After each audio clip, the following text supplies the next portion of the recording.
Dear homeopathy lover, student and professionals, আমি doctor Anwarul Haque Magrahat থেকে। আজকের বিষয় tonsillitis, inflammation of the tonsil. তো আমরা শুরু করব কেন্টস রেপার্টরি দিয়ে। কেন্টস রেপার্টরিতে গেলাম, থার্ড চ্যাপ্টার খুললাম, ইনফ্লামেশন রুব্রিক্স, সাবরুব্রিক্স, টনসিল। এখানে কিছু মেডিসিন দেখা যাচ্ছে। তো ইনফ্লামেশন যেহেতু একটি শরিক ম্যানিফেস্টেশন, আমি চলে যাব জেনারেলিটিসে। জেনারেলিটিসে গিয়ে সোরা অ্যাড করলাম। এই দুটো সিমটমকে অ্যাড করার পরে এখানে কিছু মেডিসিন এলো। তার মধ্যে 1 নম্বরে আছে ব্যারাইটাকার, যদিও সেটার রেপার্টরিতে অ্যালফাবেটিক্যালি সাজিয়ে রাখে।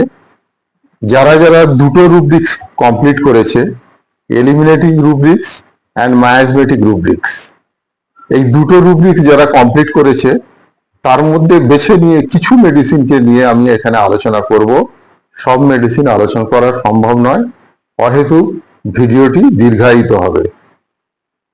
তো যারা 5 পয়েন্ট পেয়েছে, যারা 4 পেয়েছে অথচ দুটো রুব্রিক্স কমপ্লিট করেছে, তাদেরকে আমি আলোচনার মধ্যে রাখছি না। যারা 5 পেয়েছে, এরকম 7টি মেডিসিনকে আমি এখানে আলোচনা করব। কিভাবে আলোচনা করব? মেটেরিয়া মেডিকা কন্টেন্টের উপরে। তো প্রথমে আলোচনা করছি ব্যারাইটাকার। Inflammation of the tonsil, tonsillitis. ব্যারাইটাকার আমরা কাকে দেব? আমাদের চেম্বারে রুগী এসছে, যদি দেখি রুগীটা বেঁটে খাটো চেহারা, প্রচন্ড লাজুক, কথা বলতে চায় না, ক্রনিক টনসিলাইটিসে ভোগে, টনসিল দুটো ফুলে লাল হয়ে গেছে, ব্যথা করছে, অথচ রুগী কিছু বলতে চাইছে না, রুগীর বাড়ির লোক সবই বলছে, রুগী মাথা নিচু করে আছে, কেমন একটা লাজুক লাজুক ভয় ভয় ভাব, দেখে মনে হচ্ছে বোকাশোকা রুগী। তো এরকম রুগীকে যদি আমরা আইডেন্টিফাই করতে পারি, সেক্ষেত্রে ব্যারাইটাকার দিলে খুব ভালো কাজ হয়। শেষে আমি পোটেন্সি নিয়ে বলবো। এরপরের ওষুধ হেপাস সালফিউরিকাম। হেপাস সালফিউরিকাম দুটো রুব্রিক্স কমপ্লিট করেছে, 5 পয়েন্টস পেয়েছে। হেপাস সালফ আমরা কখন দেব?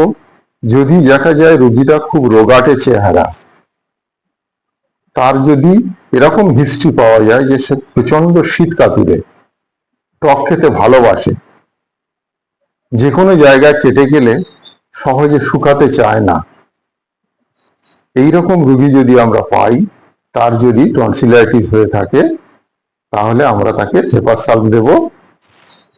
ক্রনিক কেস যদি হয় তো খুব ভালো রেজাল্ট অবশ্যই পাওয়া যাবে। পরের মেডিসিন মার্কসল। মার্কসল আমরা কখন দেব?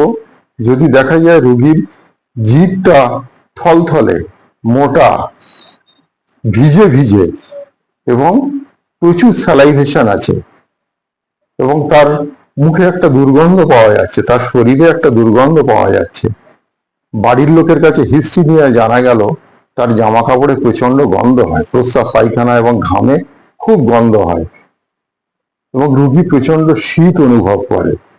যেমন গরমে শীত অনুভব করে, যেমন গরমে গরম অনুভব করে, তেমন শীতে শীত অনুভব করে। অর্থাৎ রোগীকে মেডিকেল ল্যাঙ্গুয়েজে, হোমিওপ্যাথিক মেডিকেল ল্যাঙ্গুয়েজে ব্যারোমেট্রিক বলছি, হিট কোল্ড রিলেশন ব্যারোমেট্রিক। এরকম রোগী আমরা পেলে মার্ক সলিবিলিটিস দিলে খুব ভালো কাজ করবে।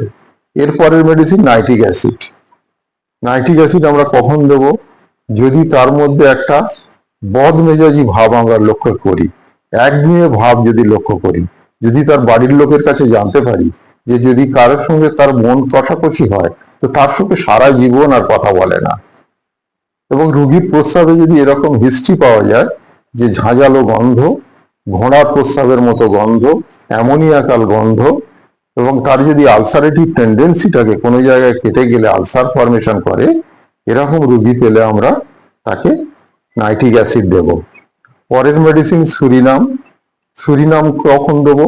যদি রুগীর একটা অ্যালার্জিক হিস্ট্রি আমরা পাই, রুগী যদি শীতে তার কষ্টটা বাড়ে, রুগী যদি তার শরীরে একটা নোংরা ভাব আছে, তার স্কিন ডিজিজ ফরমেশন করার একটা প্রবণতা লক্ষ্য করা যায়, রুগী প্রচন্ড শীত কাতুরে, এরকম রুগী পেলে আমরা সুরিনাম দেব।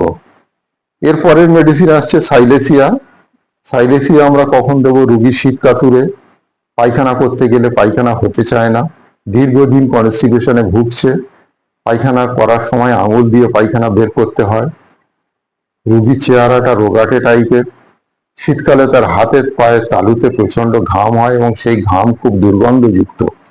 এও বাড়ির লোকের কাছে পাওয়া গেল তার হিস্ট্রি, যে তার রাতে ঘুম থেকে উঠে একা একা হেঁটে বেড়ায়, অর্থাৎ তার মধ্যে একটা সোনাম্বুলিজম আছে।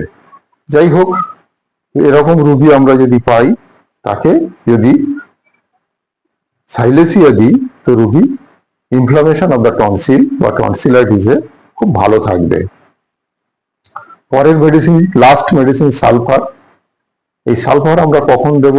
রুগীর স্কিন যদি নোংরাটে টাইপের হয়, পোশাক আশাক যদি নোংরা হয়, হালকা রঙের জামা পরে আসে এবং তার কথাবার্তার মধ্যে একটা দার্শনিক ভাব, সবজান্তা ভাব, যে তিনি যা বোঝেন সেটাই বোঝেন, অন্যের কথা তিনি নিতে চান না, সবকিছুকেই সুন্দর দেখেন, এবং যদি রুগী প্রচন্ড গরম কাতুরে হয় এবং তার একটা স্কিন ডিজিজ ফরমেশনের টেন্ডেন্সি থাকে এবং রুগী মিষ্টি খেতে ভালোবাসে, কনস্টিপেশনে ভোগে, ঘুম থেকে উঠেই পায়ে বাথরুমে ছুটে যায়, এরকম রুগী পেলে আমরা তাকে সালফার দেব, নিশ্চয়ই ভালো কাজ হবে।